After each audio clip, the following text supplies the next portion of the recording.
Uh, Good morning, good afternoon, good evening, everyone, black belts all over the world. You're welcome to today's black belt session, which promises to be an exciting one as we have with us one of our very own black that will be doing justice to the topic on safeguarding and child protection. She's a very she's a very versatile person, a black belt and a mentor, a community development expert.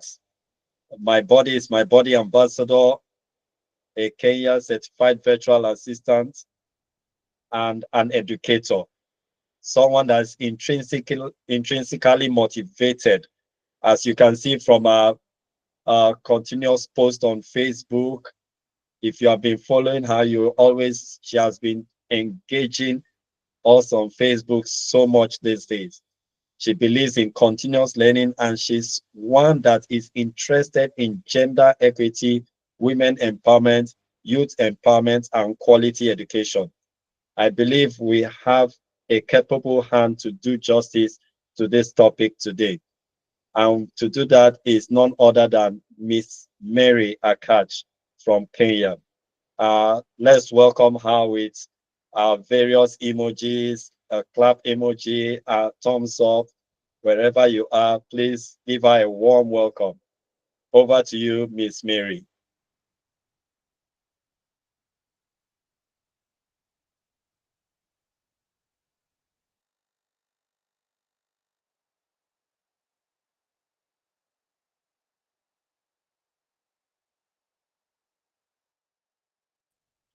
You can go ahead, Miss Mary. The floor is all yours. Okay, thank you so much, Miss Patrick, not Miss Patrick, Sir Patrick, for that wonderful introduction. I have nothing to add. Just to proceed, good evening, good morning, good afternoon, good evening, and good night from wherever you're watching us from. And thank you so much for joining this session. And what I can say is that it's going to be a very interactive session. It's not going to be uh, the teacher know it all session. It's going to be an inquiry based learning session whereby each and every person will have their contributions and together we'll explore this topic. Kindly confirm if you can see the slides.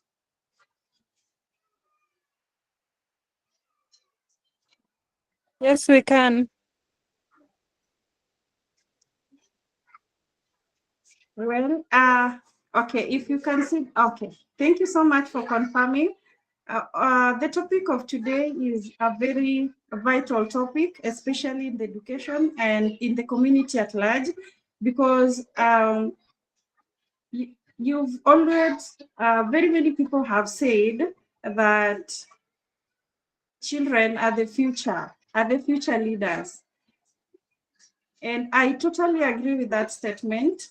And now this has led to the session that we have today, because the question comes in, how can we make our children safe so that they can unlock their full potential and then make great leaders in future?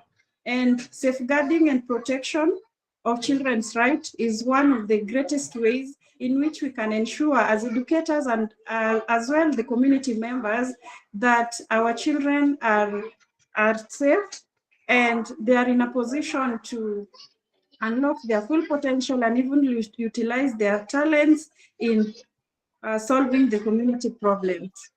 So I will start with a statement or rather a question. Okay. Okay. Can you see me now?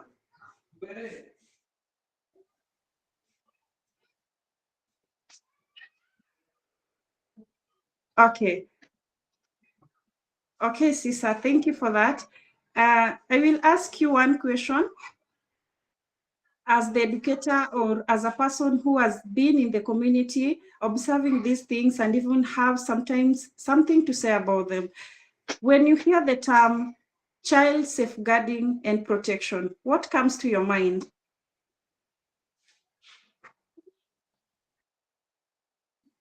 Anybody, any person, just say a word, then we can continue to the next slide.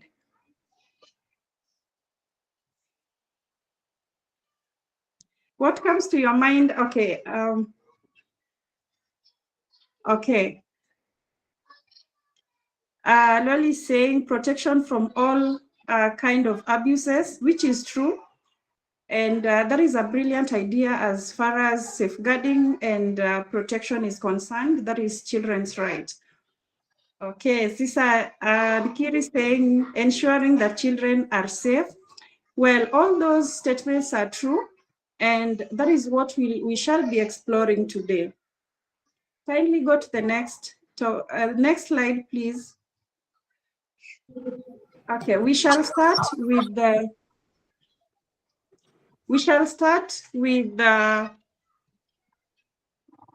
situational analysis.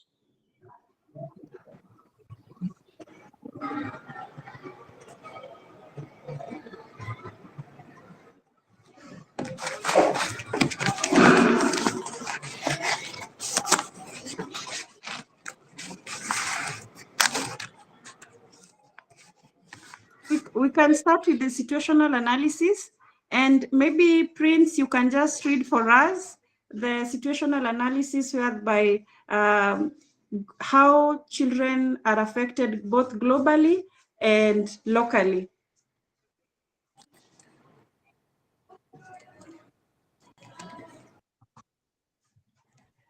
Just the next one.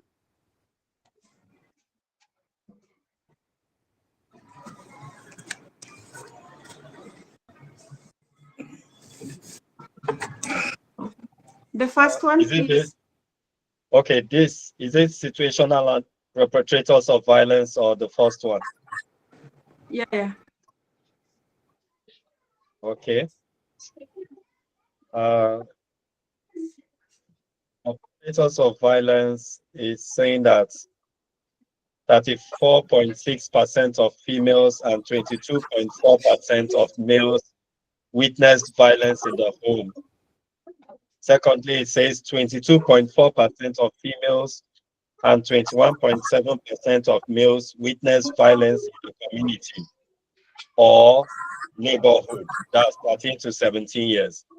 And the third one, it said it could be parents, guardians, siblings, relatives, neighbors, friends, house helps, teachers, other caregivers, warders, and etc. And it reported that 56.7% who experienced any incident of sexual violence told someone about their experience. Thank you. Thank you so much for that, Sir Patrick. And as we can see the analysis, 34.6% of females and 22.4% of males witnessed violence in the home. It is always assumed that children are being abused by strangers and that it's only strangers who can cause harm to our children, which is very wrong according to the analysis that we are seeing here. And that is why it is important to have a clear understanding of this topic so that we can be able to even protect our children from this kind of harms, both at home and at school. Go to the next slide, please.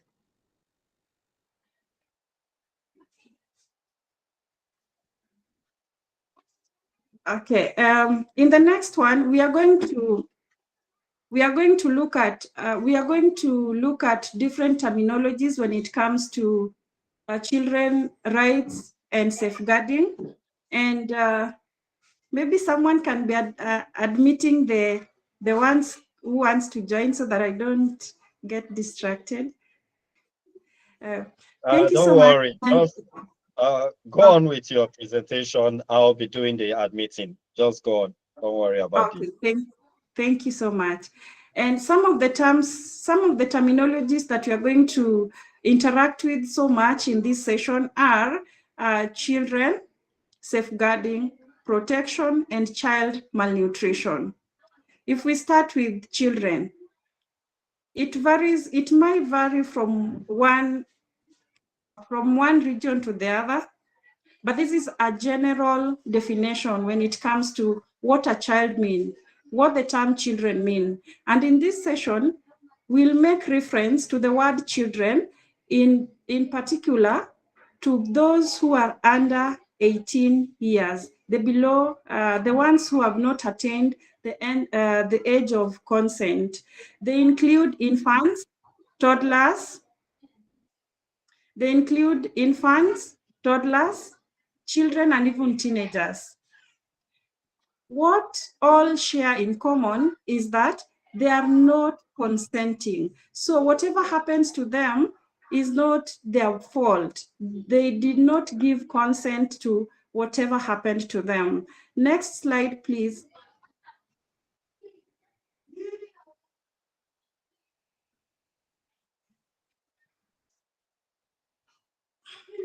Okay, the word safeguarding.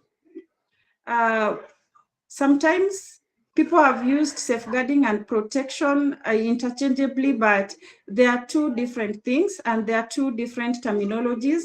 As we shall be exploring in today's session, the word safeguarding is more of preventing, while the word protecting is more of reacting. Safeguarding is ensuring that our children are safe from being harmed, but protection is more of reacting to the harm that has been caused to our children, or the malnutrition, maltreatment. Yeah, so these are actions directed to children regards to their welfare promotion. This can be defined as protecting children from maltreatment, preventing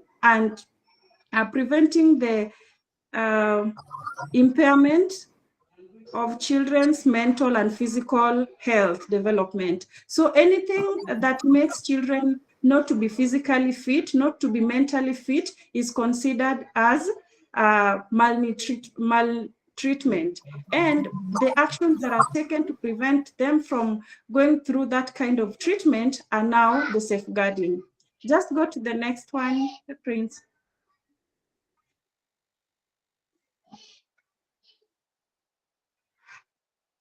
Yeah, we are still exploring more on safeguarding, and we can see that it involves our collective and individual responsibility and proactive actions. It's not reactive. Remember, I said protection is more of reacting to the abuses.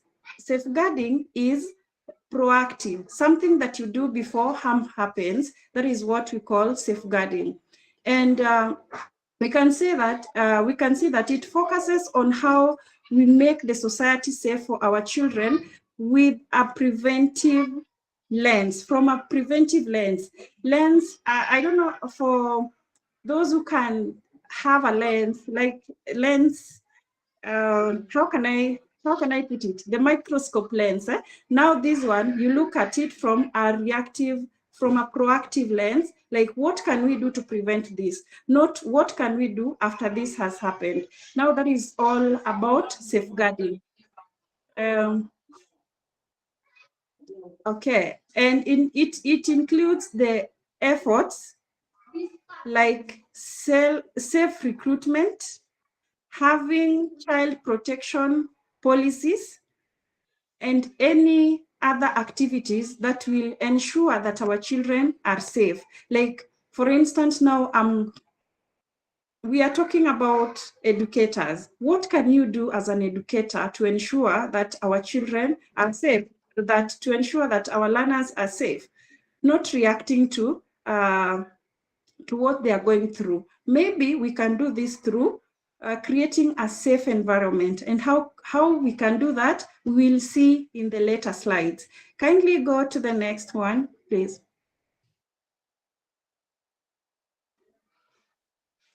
Yeah, and now the term protection.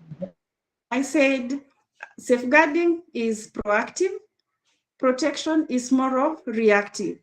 So what is it? What is child protection? These are steps taken to respond to acts of violence. You can see the difference to respond to the act. to prevent. The other one was to prevent. This other one is now the steps taken to respond to the acts of violence, exploitation, or abuse or maltreatment against minors identified as suffering or likely to suffer in significant harm.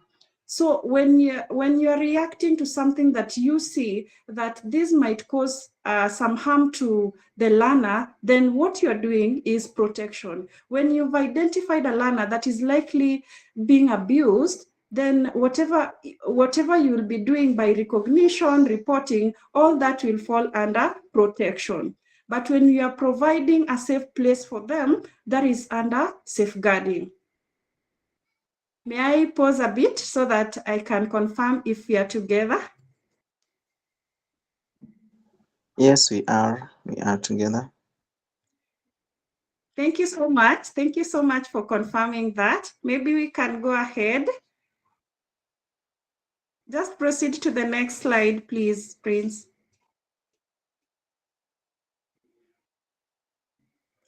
Yeah, actually, we've talked about this when we were tackling the safeguarding and safeguarding and child protection, and now child maltreatment. These are acts that undermine the correct handling of children in a school or educational environment. They include any type, but let me correct there, not only in a school, but they can happen everywhere. They can happen at home, they can happen online, because now we are in a digital era, and there are some abuses that happen online. Sorry, there is cyberbullying, there is online sexual abuse or harassment, some things like that.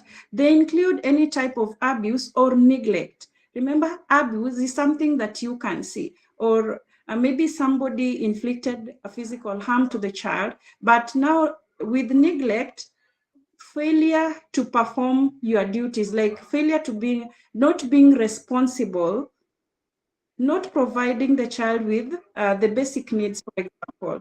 So that is what we call the neglect. And later we shall see how it comes out in children.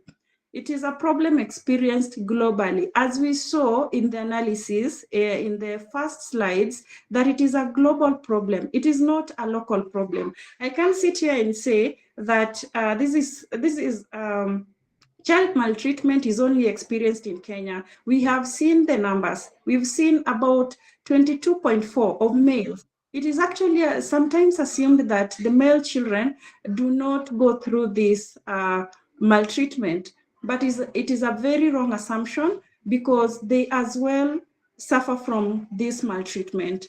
Can we go to the next one?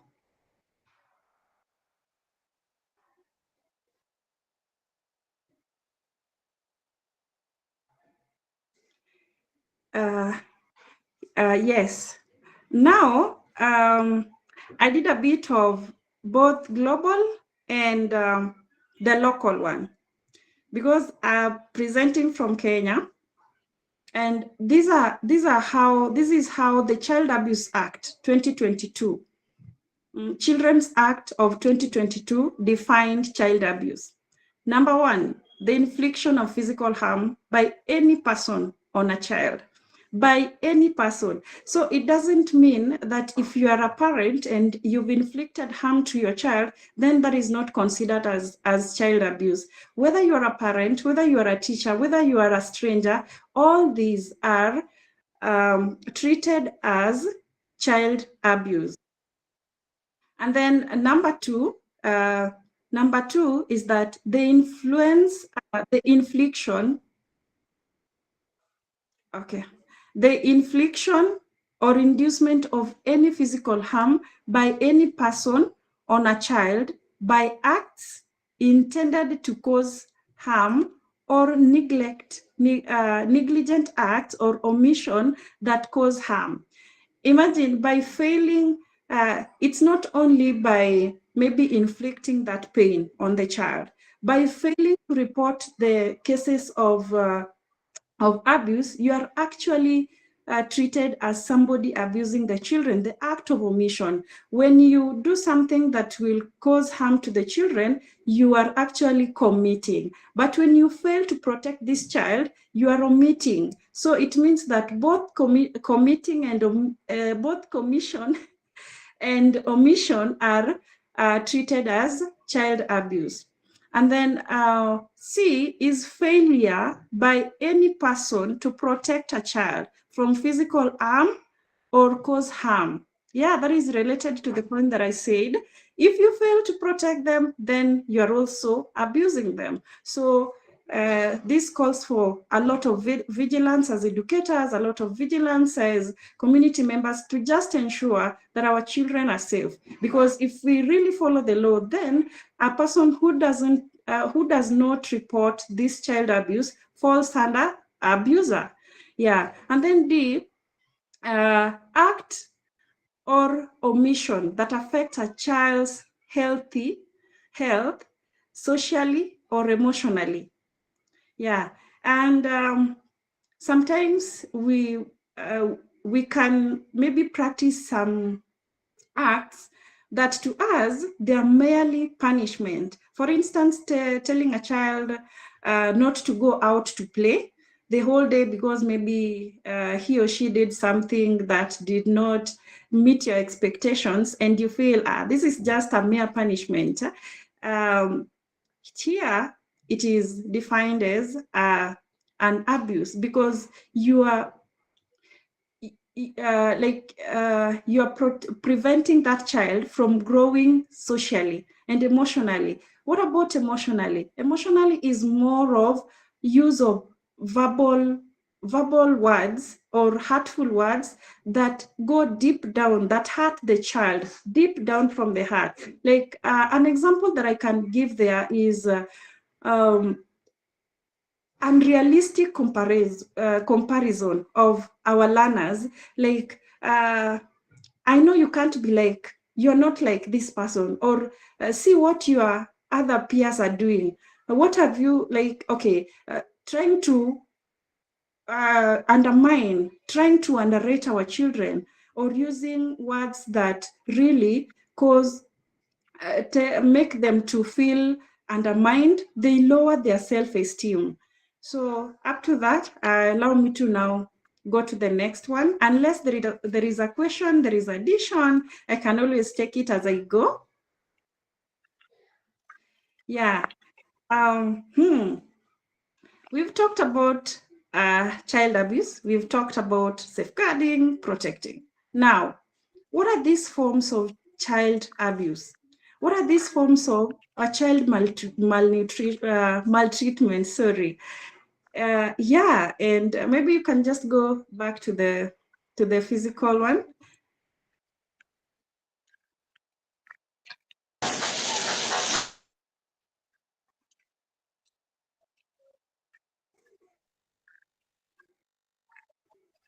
Prince, is this not the previous one? The previous one.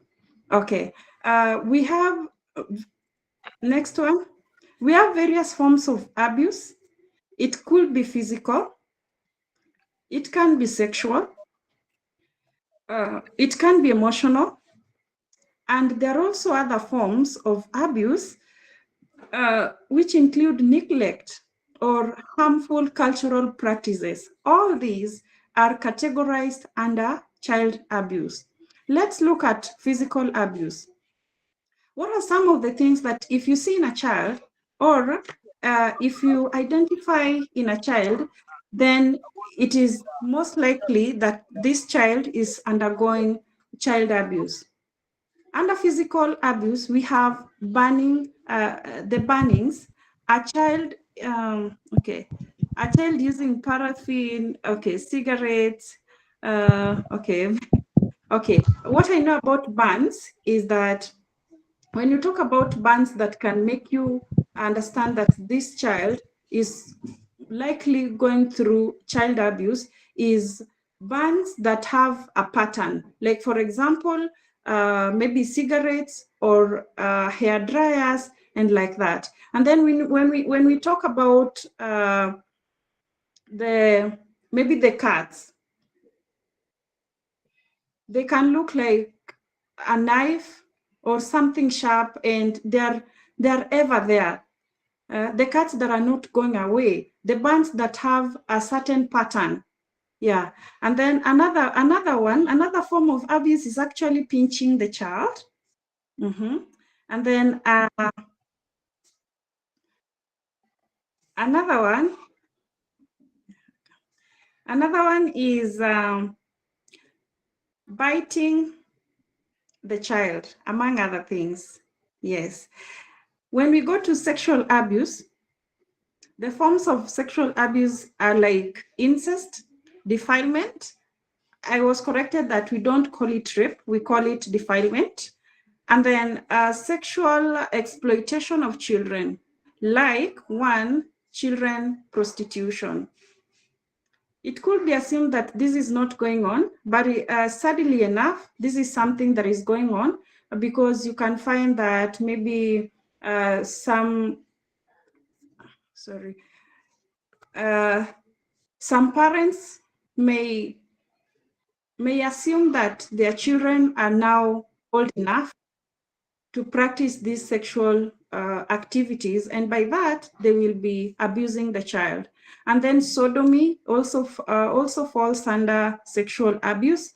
And then indecent acts, like maybe touching children in the wrong way or in the wrong places. Like sometimes, while maybe punishing the child, you can find others, maybe the male teacher or the facilitator touching the child in the buttocks or something, or somewhere around their private parts, which is wrong. And by that, you will be abusing this child sexually. And then other forms of abuse that I talked about early enough were emotional abuse, whereby you just use hurtful words, or making the child to always feel guilty, always blaming the child for everything. Like, I knew you could do it. I knew this was to come from you.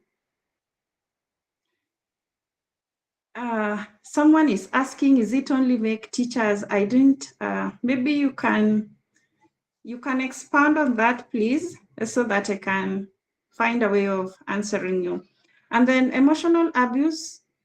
From emotional abuse, you can go to other forms of abuse, which is like neglect, just failure to provide the child with the basic needs. For example, education or food, or shelter. That is neglect.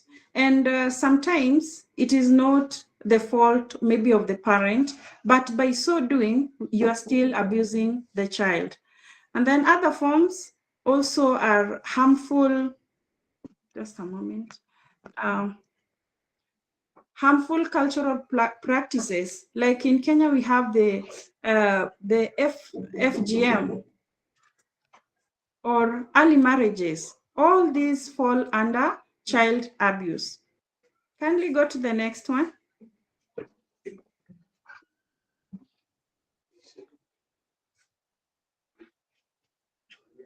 Yeah, now we have, I was moving closer so that I can see it. We have the general signs of abuse.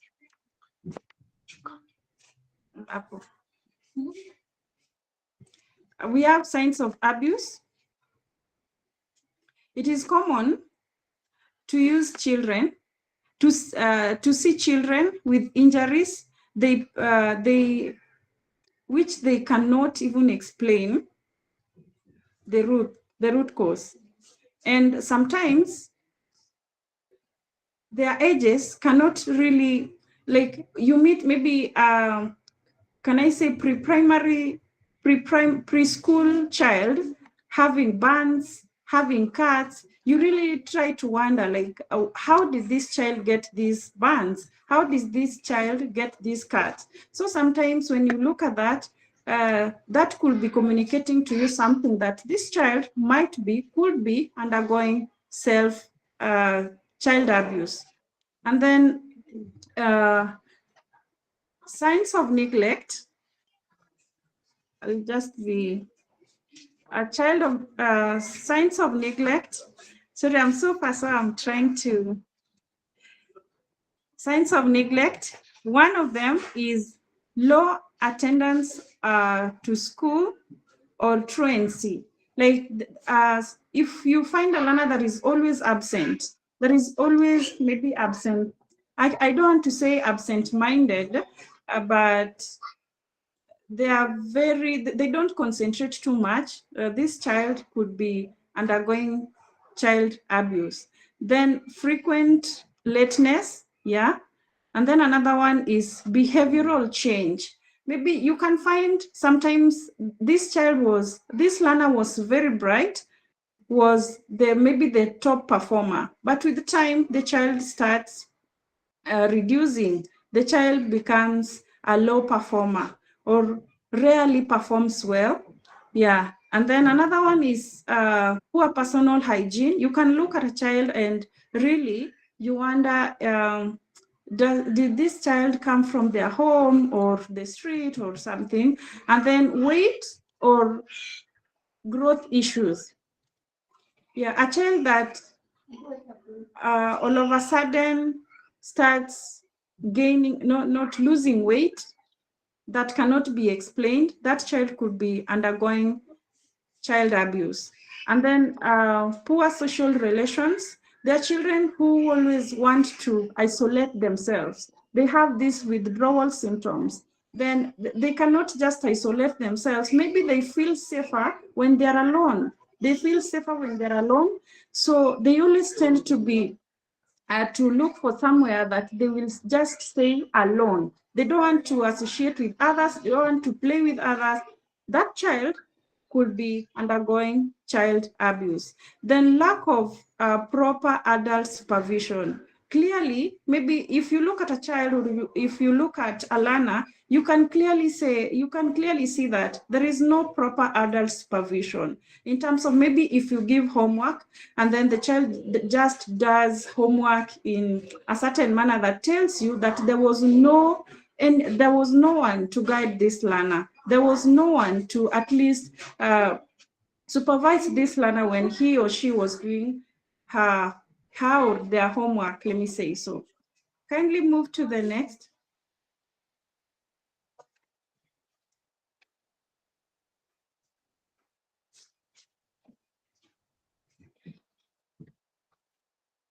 We are still under signs of abuse.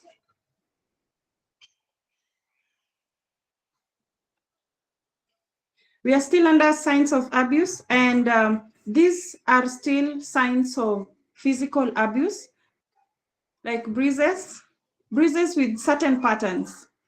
Maybe a hand. You can find that a learner has, every time a learner comes to school, he has marks of the finger, like maybe he or she was slapped, or maybe beaten, like they form a certain pattern. And then another one, just scroll up.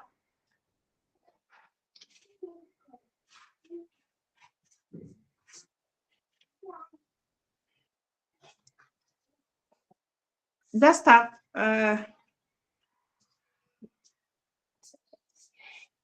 Still under physical.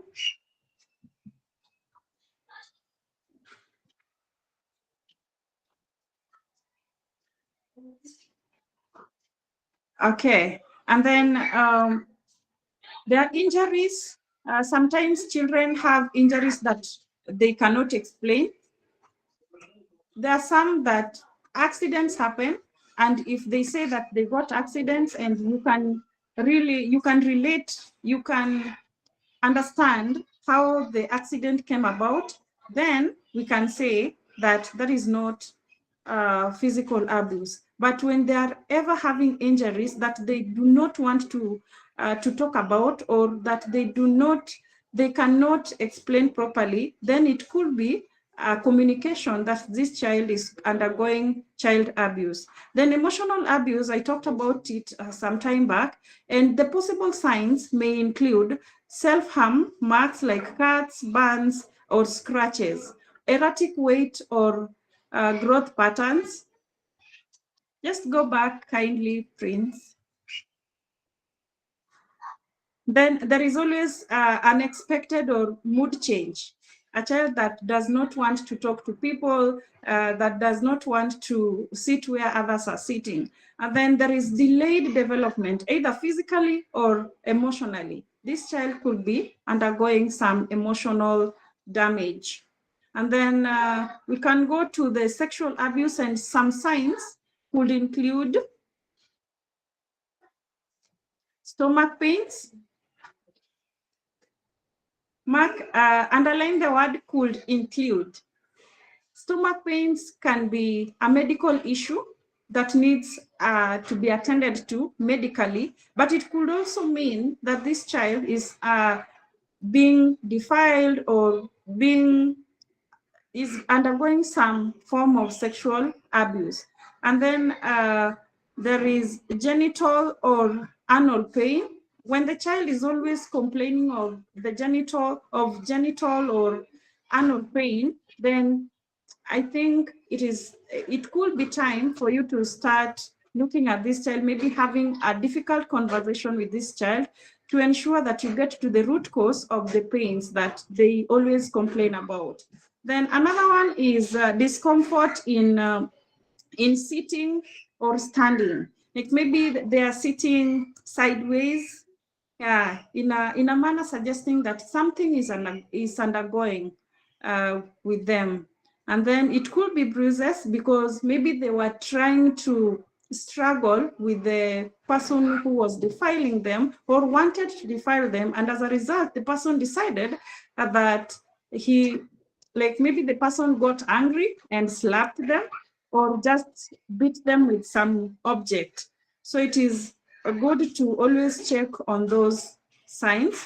And then now we go to the emotional or behavioral. Remember these other ones, there are some things that you could see or you could observe. But what about the behavioral signs?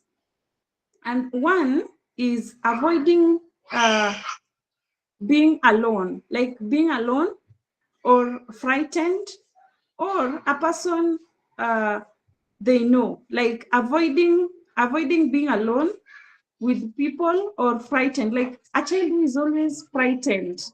That would mean that something is going on with the child. And then refusal to discuss injuries. If you, I talked about the physical ones, and sometimes you could be willing to start this difficult conversation with these children, but they're not willing. They're not even ready to talk about their injuries. You ask them where they got the injuries, they don't want that topic. So it could be that this child is undergoing child abuse. And then changes in their mood every time. Maybe a child that shows a lot of anger, is always with anxiety. A child who is always anxious about things or angry or aggressive. It could be that it is as a result of child abuse. And then being secretive about their online activities. This is also another thing to consider, especially when it comes to online abuse, because nowadays, as I said before, we are in a digital world, and the child might be so safe in a safe environment, but what is going online is a very different story. So if you find a child that is always not willing, very secretive about their online activities. For instance, maybe you can find that a child has had a phone, and the moment you walk towards the child, they either hide the phone or they just stop doing what they were doing. So that could be a call for you to start investigating what the child is going through.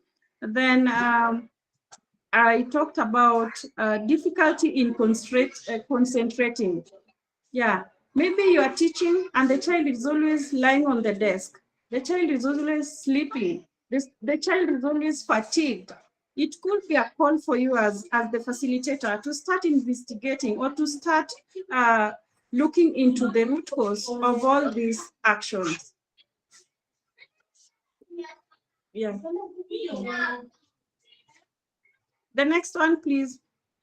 Yeah, actually, Teresa is talking about absent-mindedness. Yeah, you could be asking a question as the facilitator, and something that you've explained so well, according to you, you've explained so well, but if you ask the child seems to be knowing nothing. Like, it's like he or she doesn't even know where they are. Yeah, so that could also be a sign of abuse. Yeah, and we are talking about how to protect our children. And this now, in order to safeguard our children, these are some of the things that we can do. One, always work in the interest of the child, refrain from offensive behavior. Like, work in the interest of the child. Yeah. Another one, be open and honest. Like, be open-minded that these things can happen. Sometimes children wish to confine in us.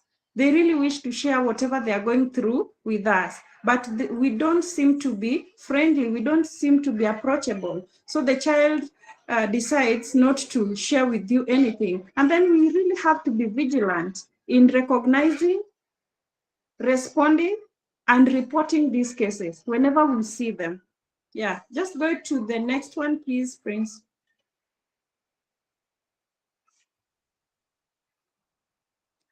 And how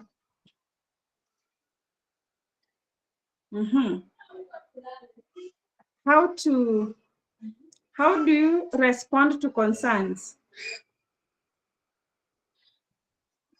Let me just zoom a bit so that I can be able to read. Sorry for that.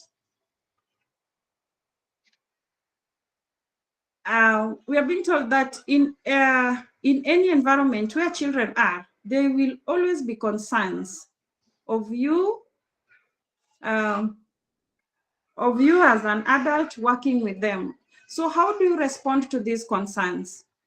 All institutions working with children should have a safeguarding lead or a safeguarding department with clearly defined safeguarding policies. This is to ensure that every staff, every staff or every teacher knows what to do knows what to do in terms of protecting these children from any kind of harm. And from there we go to, what are we supposed to do? What are we not supposed to do when a child reports to us that they have this kind of a problem and according to you, this is abuse? What are we supposed to do? What are we not supposed to do? So we are going to start with the do's. What are we supposed to do?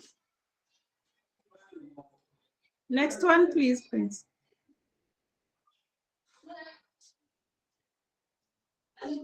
Next one, please, Prince. And maybe as Prince goes to the next one, the things that we are supposed to do are like, look for a safe place. Look for a calm and safe place so that this child can have ample time to talk to you. And then you can always encourage the child that they did the right thing by choosing you, by sharing their story. And one thing to also do, or sometimes we take it for granted, is that please, from the word go, let the child know that the conversation that you're having with them might be shared with other people for the sake of their safety. And then encourage the child to always consider you as a safe place. let them know that they can come to you anytime they feel something is not going well with them. The things that I don't know whether Prince, we can go to the don'ts.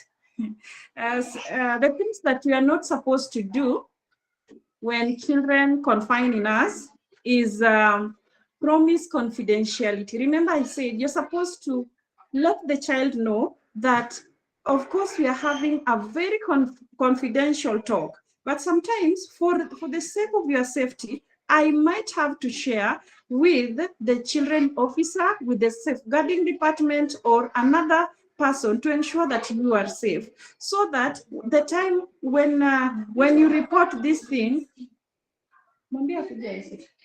sorry for that. When you report the cases, the child does not feel betrayed because you started with that from the word go. And then we are not supposed to ask leading questions. And this one, we are so good at it. I know I'm kind of a teacher, and sometimes you just want to know what happened. So who did this to you? Where did it happen?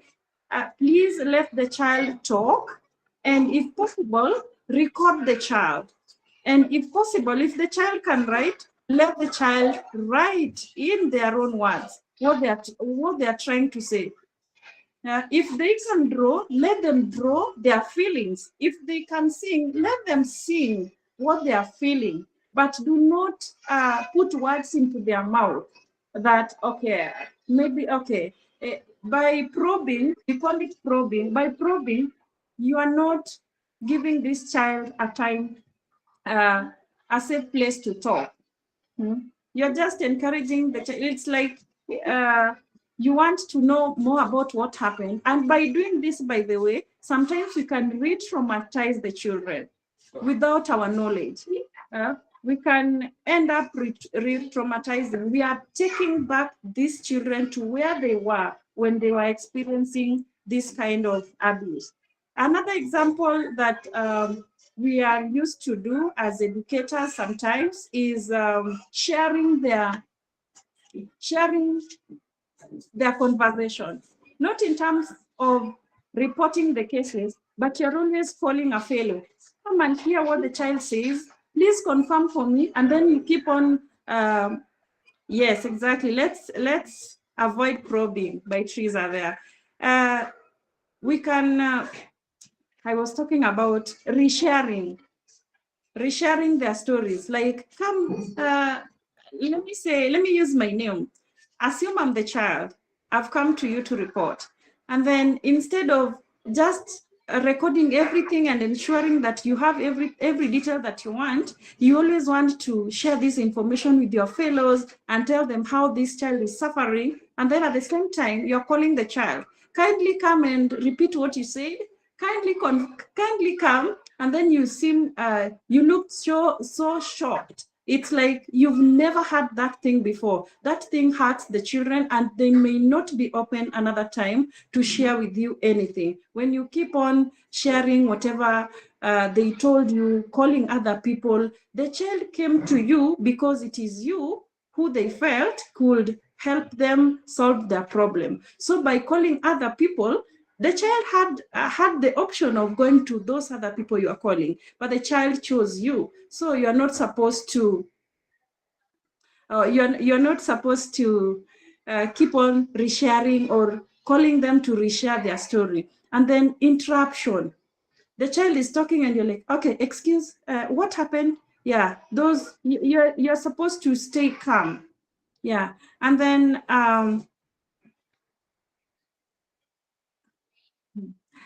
Yeah, and then pre-assumption. Like maybe if you look at a child, prejudgment. Maybe a child comes to you with a sexual abuse case, and in your mind you've already created a crime in this child, and you're like, this. No wonder you went through the same thing. This is why you are defiled. This is why, like, blaming the child. We should stop blaming the children when they confine in us. Yeah, we can go to the next. Prince Patrick is saying his battery is low. Yeah, the effects of abuse, I'll just rush because we've talked about them. There's some of the effects. It can be physical, it can be behavioral, it can also be psychological, it can be short-term, it can be long-term. Remember, sometimes you're dealing with advanced child traumas. They start from these abuses. If they have not been addressed, then they can lead to trauma. And these traumas manifest themselves in adulthood. When the child actually gradually becomes an adult, you start seeing this kind of, they start reacting differently. Some of them may project in terms of whatever they went through when they were children, they try to project them, like they try to do it to another person. For instance, bullying can be as a result of child abuse. A child that was abused and it was not addressed in good time. So the child adopts coping mechanism that can be positive or negative. If a child throws tantrums at you, the child might not be rude.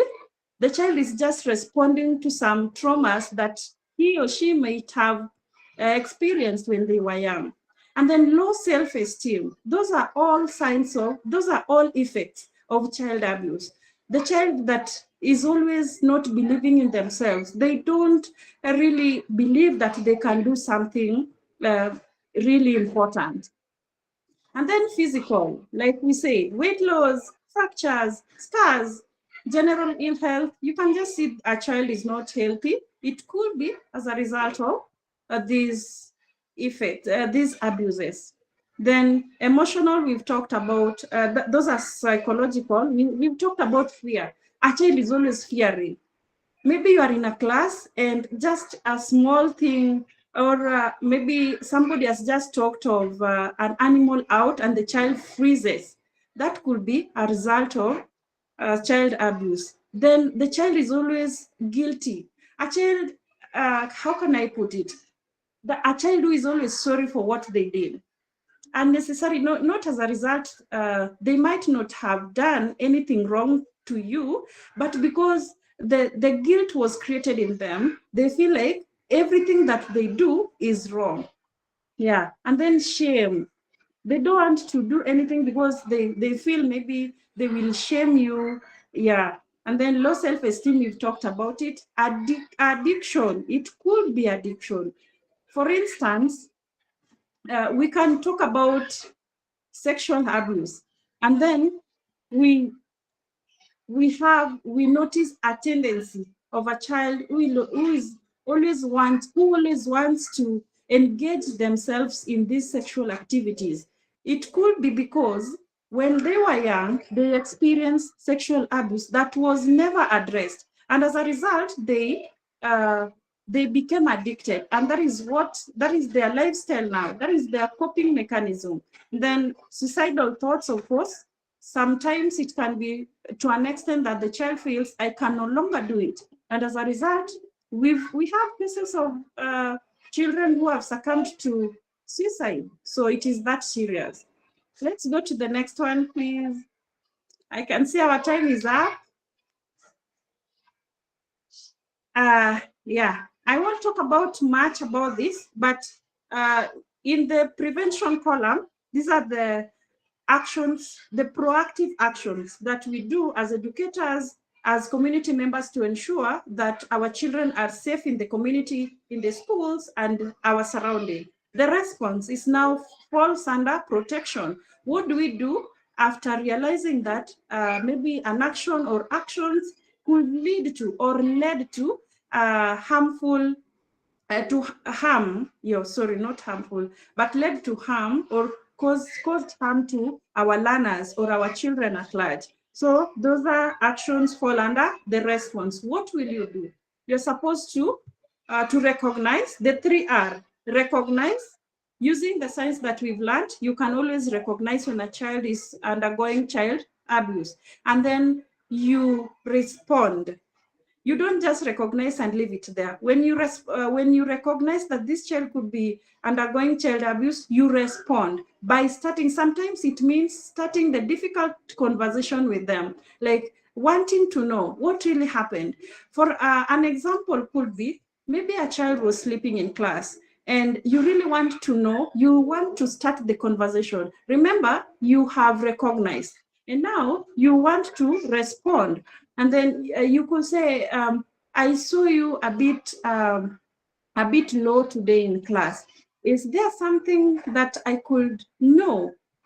Yeah.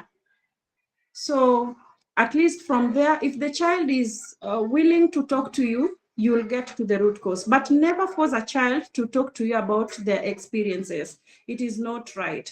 And then under the third column is actually advocacy. Now, how do we advocate for children's right?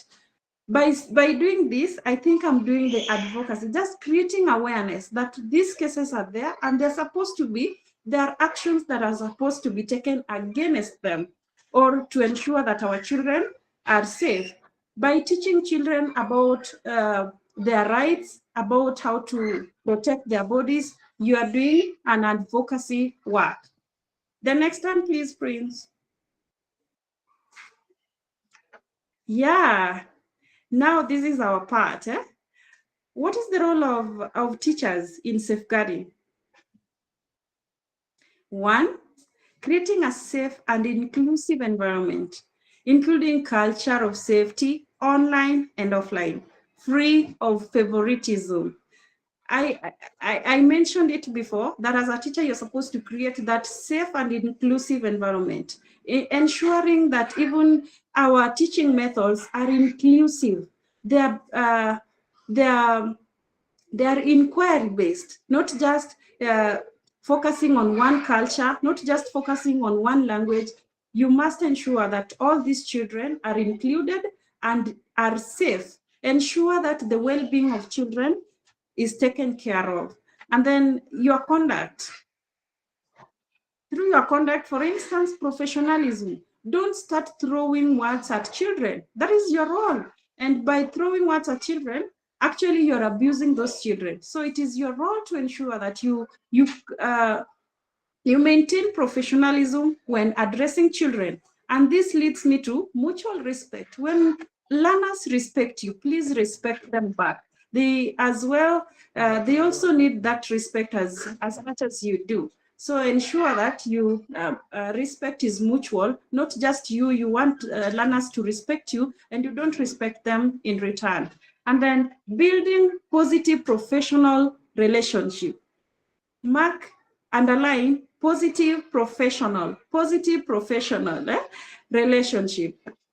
Build rapport with these children so that you can get to understand them, you can get to understand their specific needs, so that when it comes to safeguarding, you know exactly what you're dealing with. You're not just assuming, but you are acting or you are responding from a point of information, from a point of you are sure that this is what the child is going through, or this is what the child could be going through.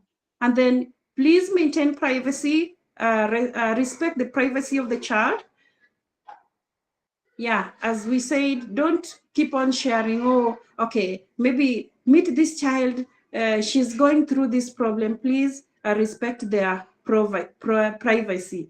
And then as well, confidentiality. As much as you say, you talk to the child and told them that you are not going to keep your conversation as a secret, but then share it only when necessary and to the right people, and for the sake of the child being helped, not for the sake of their stories being known in the school or in the community. Please don't do that.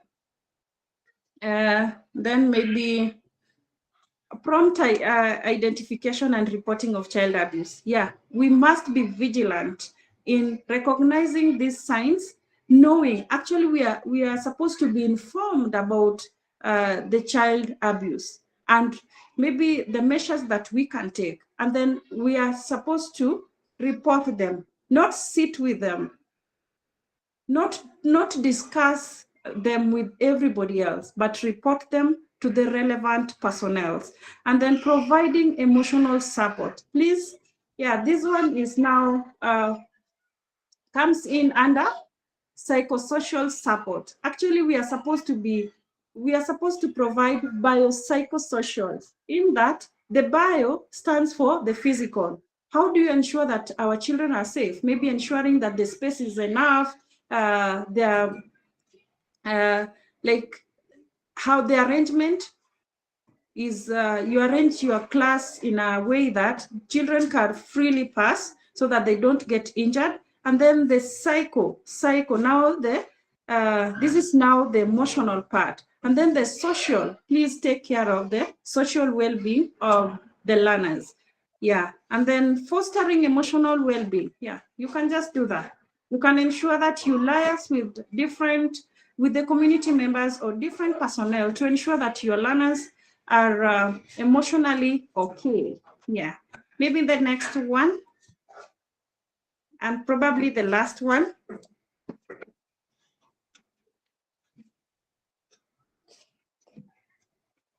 Yes, it has come to that time when I'm sorry I've taken much of your time. I can see 5 minutes past. But I would like us to reflect on what we've learned and ask ourselves these questions. Are our schools safe places? And the key issues raised from your scenarios and personal experiences. Do you feel safe? And then another one, key lessons from this session. I would love to hear that. Kindly, Ma'am Fatma or Prince Patrick, you can just add 5 minutes so that people can reflect on what we've learned today. I can be happy to hear what other questions, maybe if there is a question, there is a reflection or any other thing. Thank you so much. That was my presentation. Thank you, Mary. Thank you so much. That was really, really informative. And I hope that everyone has learned something and also unlearned something. Are there some things that we've been doing that we didn't realize were forms of emotional abuse or neglect? Maybe even to our own children in our classroom. What are we going to take home? I'd like people to share their take-home message. And once again, thank you, Mary Akatch. It's really exciting to have a Kenyan, not always Nigerian. And I hope we can have many more Kenyans presenting on our Black Belt sessions. Thank you.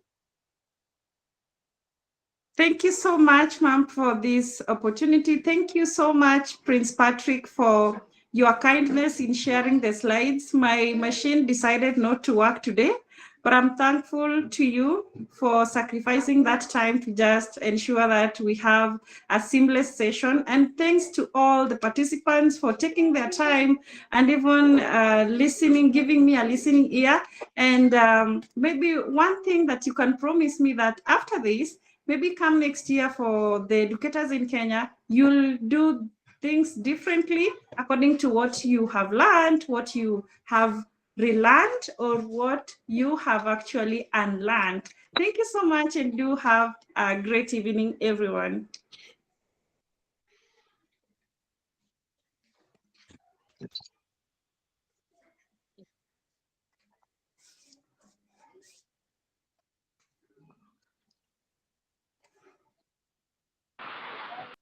Thank you and good night. Thank you so much, Miss Mary. We appreciate your presentation, and it was an awesome one. I must confess, you really broke down this topic to the barest minimum that everyone got to understand what they should do. It's really something that everyone should take to heart. Child protection is something that we really need to sit up in this present age. So all educators, you have heard from Mary on safeguarding. It's not just to be called teachers, but we should also be protectors. And as we are protectors, we should look out for signs and things that show that these childs are passing through abuse or passing through pressure, and look out for ways to support and help them. Thank you once again, Miss Mary, and we look forward to having you in subsequent sessions. And like Miss Fatima said, we look forward to having more Kenyans also presenting in subsequent sessions. Thank They you are so much. coming. They will come. All right, all right. So at this juncture, I hand over to Miss Fatima for the closing remark. Miss Fatima, over to you, ma'am. Oh, well, yes. Just like Prince Patrick said, it has really, really been a mind-boggling session, made everyone think. I like the way you interacted. Like you said, it wasn't just going to be a teacher knows it all session. I really enjoyed your session, and I hope I can see you soon. And that's all from me. Prince Patrick can stop the recording because I think my phone is ringing.